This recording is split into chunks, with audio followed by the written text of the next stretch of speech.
And one thing that jumped out at me is just not trying so hard.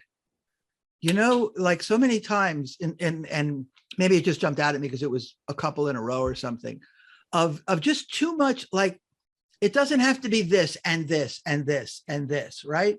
It doesn't have to be this and it's super easy and it's whatever. Like just one thing, right?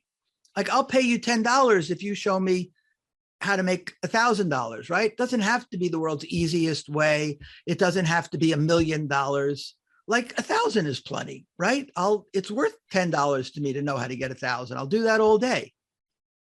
But we tend to like use the copywriting tricks to kind of pile on stuff, you know, like, and Saba says, you know, the power of one. And that's true. You know, there's a lot of power in singularity, you know, the one thing you must do, right? That's why that works all the time, is because people just want to know one thing. So. Yeah, I think if you try to make it for everybody, it's for nobody. I think that's very, very true in copy. You know, like yeah. What's your niche? Use your avatar. Like there was one of the bits, I think we'll get to it, but was about investing and about when I got to the middle of the second page, like, all right, this person's trying to get to both very conservative investors and people who are effectively gamblers. You know, right. That's an issue of the gambling market.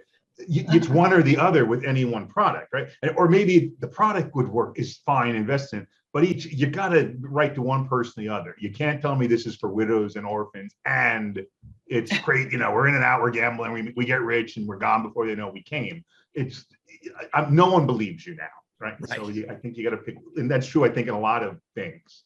You're writing one person, one pitch.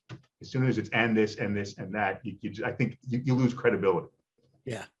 Yeah, that's a great point. It really applies to that as well. You know, just know it's hard to sacrifice. It's hard to sacrifice because you want everyone, right? I don't want to not get the widows and orphans. I don't want to not get the gamblers, right? But you're going to wind up with neither, right? And if you go right for the gamblers, it speaks so much more strongly to them.